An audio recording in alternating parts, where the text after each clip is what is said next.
Before I open it for question and answer, was there anything, Jim, that you wanted to say or that we wanted to address prior to Q&A?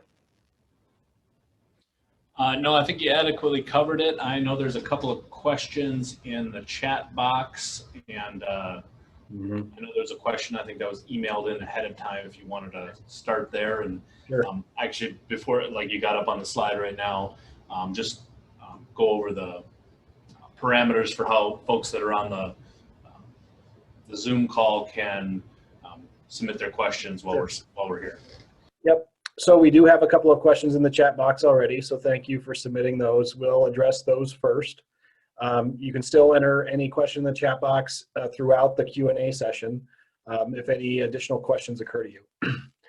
If you prefer to ask your question verbally, you can click on the participants button, which is at the bottom of your screen, or should be at the bottom of your screen. And then in the participant box, which you see at the right here, you can click raise hand in the lower right-hand corner. So after we read through the questions in the chat box, we'll go through anyone who has their hand raised, and Leah will call your name and enable you to unmute yourself. You also have the option to share your webcam video if you prefer at that point. And for those who are called in via phone, if you would like to ask a question, press *9 on your keypad to raise your hand. That should allow us to see that you'd like to ask a question, and then once we recognize you, you can press *6 to unmute yourself.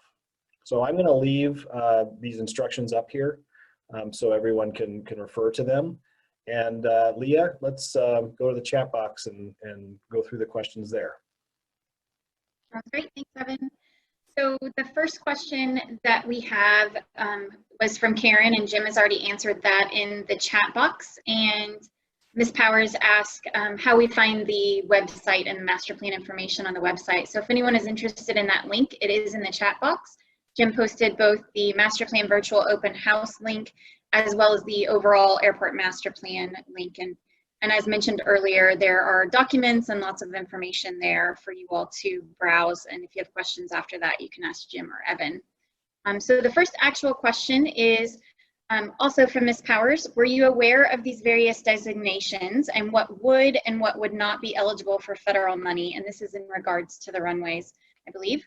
Wouldn't it have been better to have these discussions with the feds before building and not now? Well, that's a great question, and I've spent some time thinking about it as Rob and Lydia were making their presentations. So I just dug a little into the history of the airfield, and maybe Jim can enlighten us a little bit further. He might have some more details than I do, but based on the inventory that we put together, when the airport was originally built, or originally purchased by the county, there were 4 paved runways, and this was back in the 1940s. My impression is that basically all 4 runways on their existing alignments were in place at that time, back in the 1940s, and over time, those runways have been paved. There have been taxiways built between runways. There have been runways extended, widened, all sorts of things. So, you know, what you find in the airport world is a lot of things kind of happen. It's cumulative. It just kind of happens over time. And so, you know, as time goes by, FAA standards change, federal regulations and funding programs change, state funding programs change. And I can say in my short career as an airport planner the last 13 years, you know, there have been a lot of changes in FAA regulations during that time. And in fact, these secondary and additional definitions for runways is actually a guidance that has come about, you know, since I started in this industry. So, you know, it wasn't even a twinkle in anybody's eye back in the 1940s. So, you know, that's and a big part of the reason that FAA is now really taking a harder look at funding runway projects is, you know, also during the last 13 years, the Federal Airport Improvement Program budget has barely changed. It has not adjusted with inflation. So there's a lot fewer federal dollars out there for airports around the country, and airports have to compete for those dollars.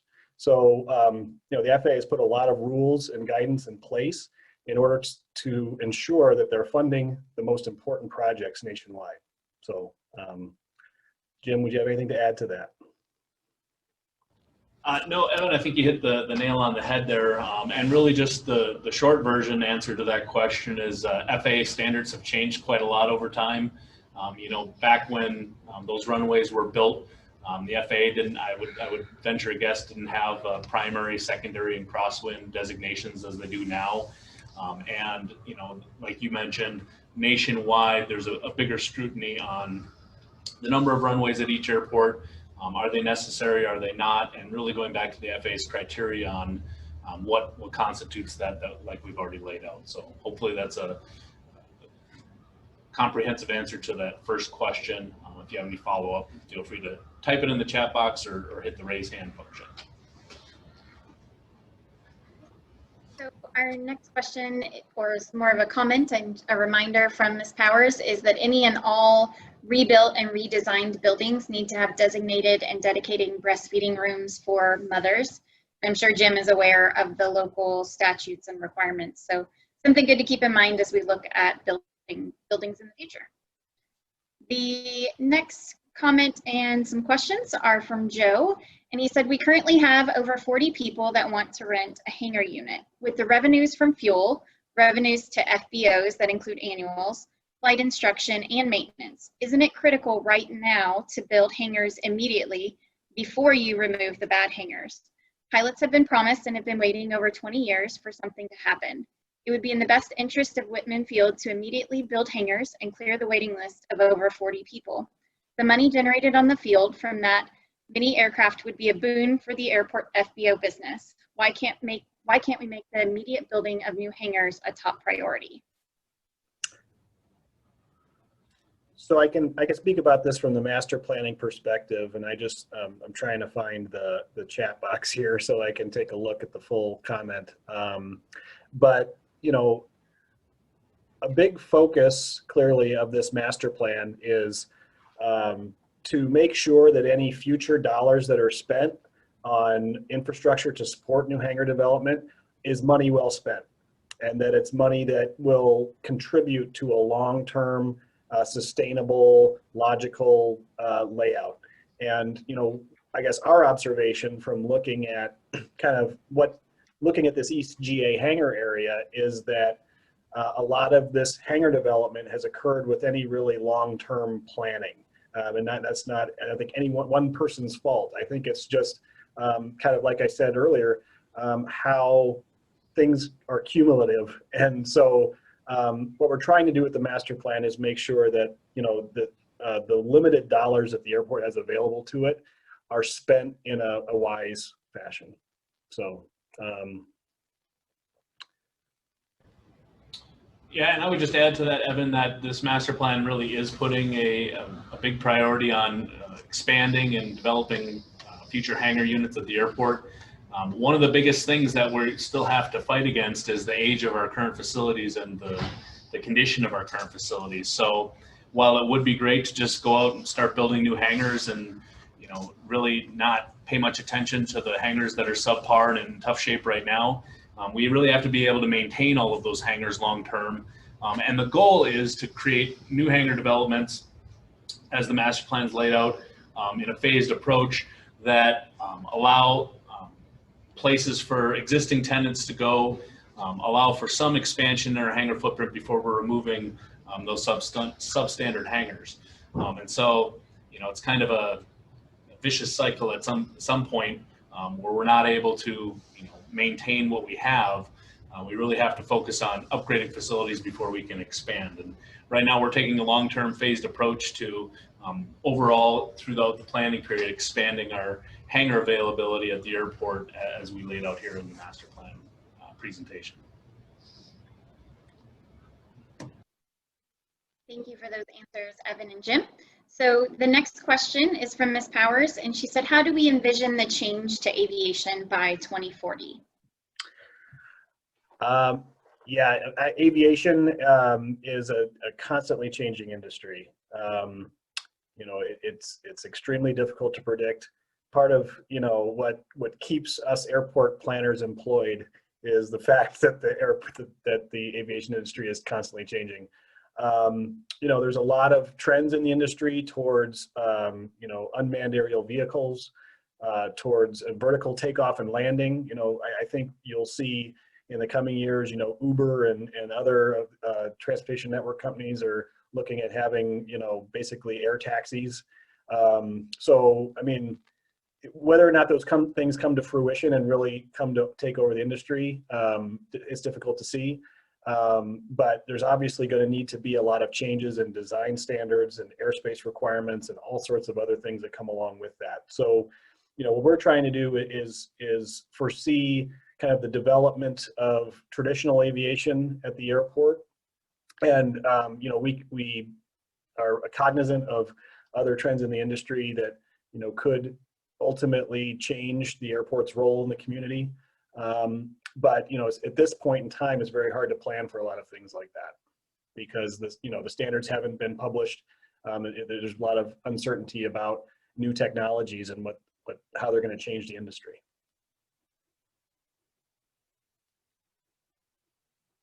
Thanks, Evan. So since that was Ms. Power's question, she does have her hand raised. So I'm going to go ahead and unmute you. And if you would like to turn on your video as well, you can do that.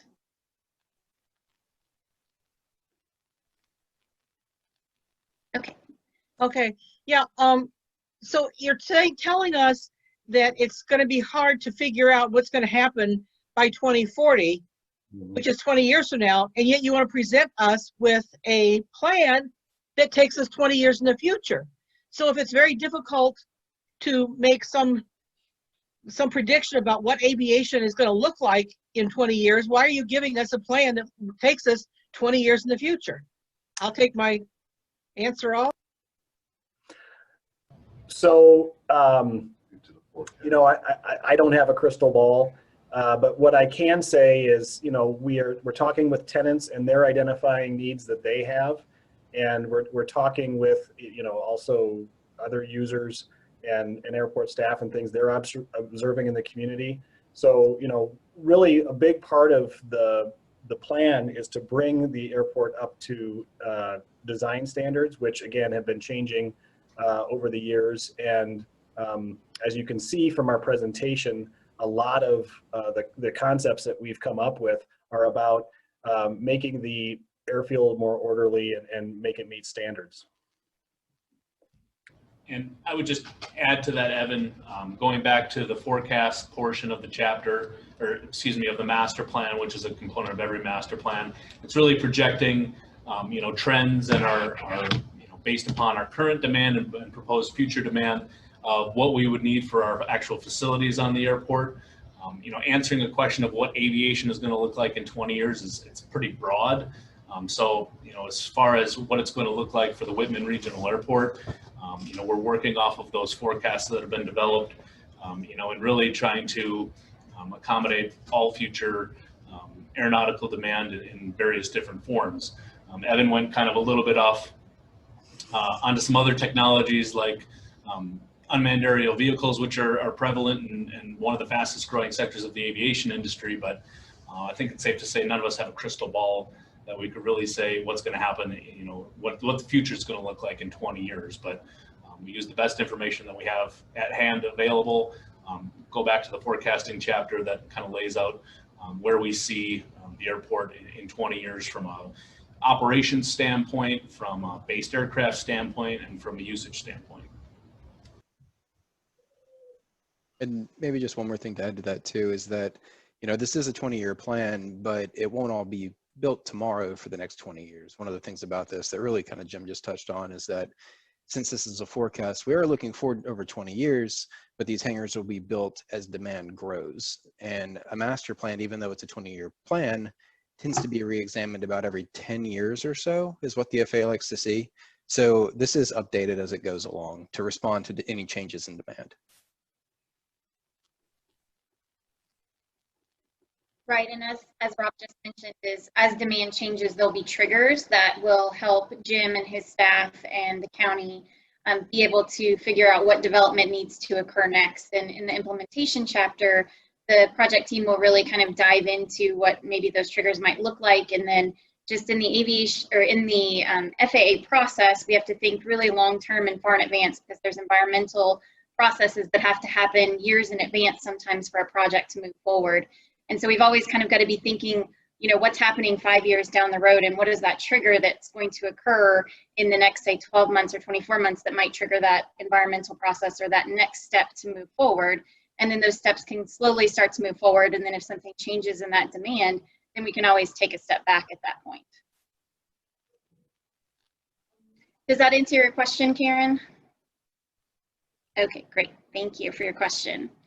So the next question is from Joe, and he said, could hangars be put up against the east side fence using Ripple Road as entrance for vehicles? This would work great with turf, suggestion A. You could put 50 non-electric hangars there that would be out of the way from everything on the airport. Even during EAA, that property is not used. Are there any open hangars that are purposefully left empty that are used for the transient aircraft? And are there any open hangars that are purposely, oh, let's see, that's the same question. So let's go back. So could hangars be put up against the east side fence using Ripple Road as an entrance, and has that been looked at? Is question one. I think I'm going to flip back to our East GA hangar area. I'm trying to think where Ripple Road is. It's at the very southern point. Okay. It's So off the graphic. diagram, maybe it's on. It wouldn't be on any of the diagrams on the slides. In the focus area. Maybe it's on this one. And try to address that. And so, without knowing exactly which area we're talking about, I have a general idea of what Joe's kind of pointing out. You know, we're looking at, like I said, again, a 20-year planning period, and everything I think that we've shown to date with the various different alternatives in the East GA area and the terminal area. You know, if all those things get built out in the next 15 to 20 years, and we're looking for other places to build hangars, I think the next most logical option for us has been just south of runway 1331 and east of Alpha as kind of our next progression. But, you know, the area down by Alpha west of the fence, I was asking about east of the fence? Against the east side fence. He clarified by saying south of Basler's on the east side. So I imagine maybe if I could put my cursor, you might be talking about this area right here. Business Park Taxiway. You see my cursor? Yeah, well, we do have the Aviation Business Park over in that vicinity. Generally speaking, the business park, I don't know if that's the parcel that Joe's referring to, but we do have the Aviation Business Park down there. That is generally reserved for new businesses to the airport that are going to create additional employment. We've had several suggestions that we should just start putting hangars down in that area. We've got lots of other areas to put hangars in. And that's obviously been addressed, is being addressed in the master plan. So really the goal of the Aviation Business Park is to add to our tax base and add to the employment diversification of our regional economy. And so hopefully that's answering the question, but if Joe would like to raise his hand or get unmuted, he can certainly clarify if you'd like. You did clarify a little bit further and said more near the private homes with airport access. On the side. Yeah, you're a little muffled. I apologize. So more near the private homes. Okay. So maybe along the fence next to the neighborhood there, maybe just immediately east of Alpha 5. Yeah, we can certainly take a little bit closer look at it. I don't think that's really been one of our focus areas so far, but we can certainly look at it. I will mention one of the reasons we didn't immediately gravitate towards that area is that we do have a safety area surrounding taxiway A. And so even though there is room there, not all of it is really buildable. And there's also drainage going through the area that would provide a little bit of a challenge. But we can certainly, assess it as part of the master plan, whether or not that's possible. So the second part of his question was asking if there are any open hangars that are purposefully left empty used for transient aircraft. Year-round our hangars are really at capacity. As far as I can just really speak to the county-owned hangars, We really aren't leaving any hangars open. There's one hangar in the porta ports in the G and the H area that we've kind of deemed that's really not suitable for aircraft storage any longer. It's just in that bad a shape. Other than that, every other hangar that we have on the airport, county owned, is essentially full 99% of the time as far as the tenant goes. So we don't have any hangars that are left empty for any transient purposes.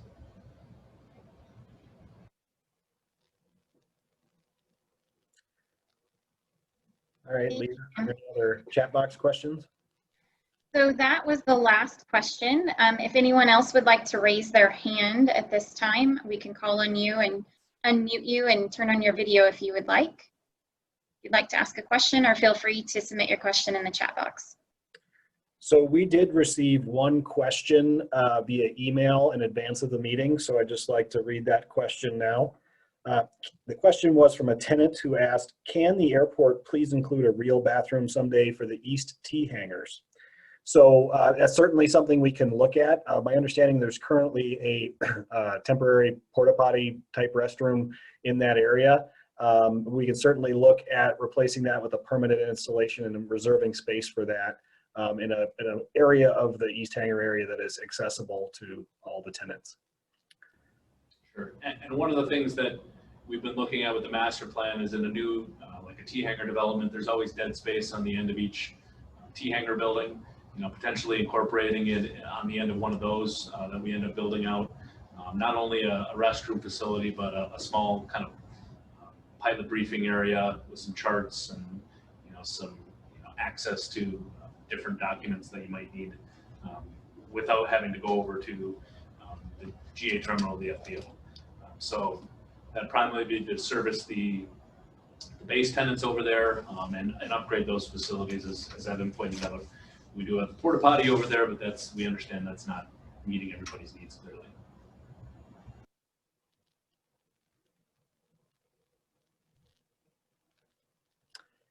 Any other questions or raised hands, Leah? Nope, that is the Jim? question. We do actually, Tom Konetsky, who's the aviation committee member, he's here and he's got a question, so I'll let him, Tom, go ahead and ask his question. Jim, that turf area, FAA doesn't really like that, and is it gonna be okay now? And who's gonna make the final call on which one you're gonna take? So the turf operating area, FAA doesn't have any current standards or current guidance out there on a national basis that really dictates how an airport would establish a turf operating area. But at the same time, they do allow it to occur. So they basically leave it up to the airport, the air traffic control tower, to figure out the safest way to accommodate those type of turf landing area requests. Okay, now, you said now they allow it. Down the road, is that gonna screw things up too much or not? Well, we're looking at making minimal improvements to either option that we go with on the turf operating area. So, excuse me, option B, which is in the runway safety area of runway 927 on the slide that's being shown right now, really is a probably more suitable option for a turf operating area, in that the safety area has got a defined grade and condition that is an FAA standard already, just at, as far as the ground goes in that area, as far as the turf goes in that area. And we've driven through this area a number of times to try to assess what the best area might be for that. So really the powers that be have those aren't gonna be satisfied with your answer and your choice? Well, we believe so. We've got a little bit of a way to go on creating a letter of agreement between the tower, the airport, and EAA as a party to that agreement to establish this area. But it's something that we're continuing to work through, and I think we're confident that we'll have something that'll be suitable and allow the turf operations to occur here at the airport with minimal investment. I like the way I like the presentation and well given. And I know you still have some cost areas that you're not crazy about in their taxiway areas. When they tightened up the restrictions all the way around, and they've been doing that tightening up through the years, I hope we don't mess up the whole plan.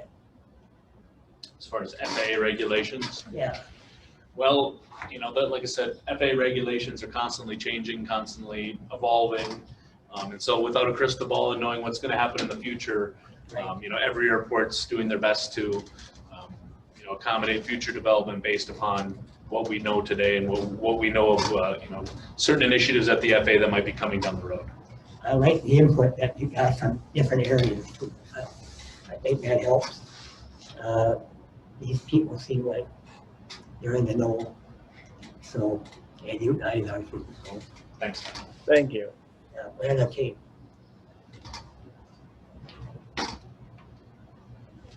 That's all I have. Okay, thanks, Tom. So right now we don't have anyone with their hand raised or anyone asking a question in the chat box. Okay. Well, we're coming up on 7:30 here. You know, I suppose while we're waiting to see if anyone has some additional questions, I could go over some of the questions that came up at our 2 o'clock meeting, and just so everyone's aware of the questions that we had at that time. I think that makes sense, Jim? Yeah, that would be fine. And if you want to go to put the last slide with the contact info up, if anybody's got any questions they think of after the fact, or like to email either Evan or I with a question that you'd like us to address, we can certainly address those as they come in. So we want to put that contact slide up.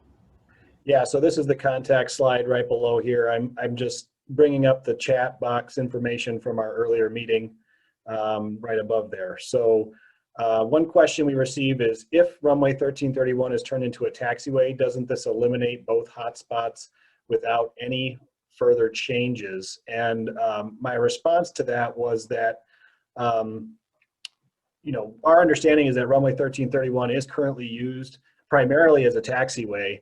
And so a lot of the conditions and current conditions that led to its listing as a hotspot is based on its use as a taxiway as well as a runway. So just converting it to a runway would not eliminate the hotspots. You'd have to make some geometry changes in order to do that as well. The second question we received was, does the 20-year plan anticipate any property acquisitions? And the answer to that is no. We have heard a lot from EAA that they need additional space to park aircraft during AirVenture, but the master plan isn't looking at, that would be the only reason that there may be property acquisition in the future, but there's no plan to do so, and it won't be reflected, at least in our current plans. And I would just add to that, that if EAA is looking at property acquisitions, that's independent of this master plan. So to just further clarify, the county is not anticipating any property acquisitions as part of this 20-year look at the master plan. So then we had two related questions at the end of the Q&A session here. The first is, if runway 1331 is a taxiway, why does taxiway Charlie 3 need to be straightened? And a follow-up question to that was, would the remove Charlie 3 allow for a few additional hangars? So I'm just going to flip up to that slide very quickly so I can give a reference to people for where he's talking about. So this right here is taxiway Charlie 3, and we're showing it as being straightened in the future. Clearly, this is part of phase 3, which we would anticipate would be quite a bit into the future, perhaps even beyond the 20-year planning period. It really depends on when that taxiway needs to be reconstructed. And at that time, FAA design standards may require that that taxiway be straightened in order to provide a 90-degree angle connection between the converted 1331 here and that taxiway. The follow-up question about hangars on this side of the taxiway, that's certainly something we can look at. We haven't looked at it at this point, but we can potentially look at also designating it one of these blue areas, which are really intended to provide flexibility for tenants with unique needs. So those were the questions we received in the first meeting. So Evan, we do have someone with their hand raised right now, so I'm going to go ahead and call on this person. I'm not sure, since they didn't update their name, exactly what their name is, but I'm going to go ahead and unmute you and give you the option to turn on your video if you would like.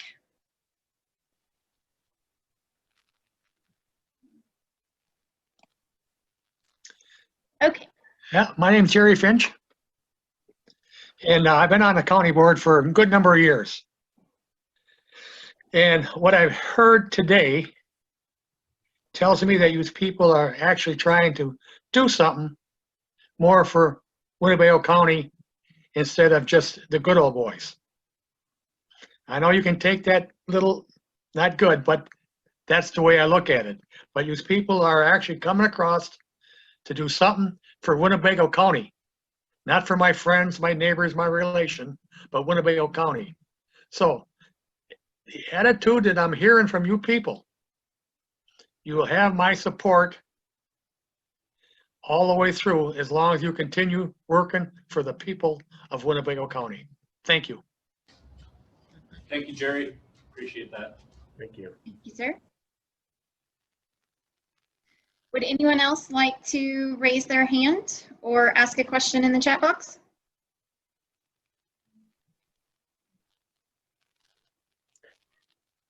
We'll wait Okay. 30 seconds here. And as Evan mentioned, and Jim as well, their contact information is on the screen, so you're welcome to submit a question or a comment to either Evan or Jim via the email addresses that you see on the screen.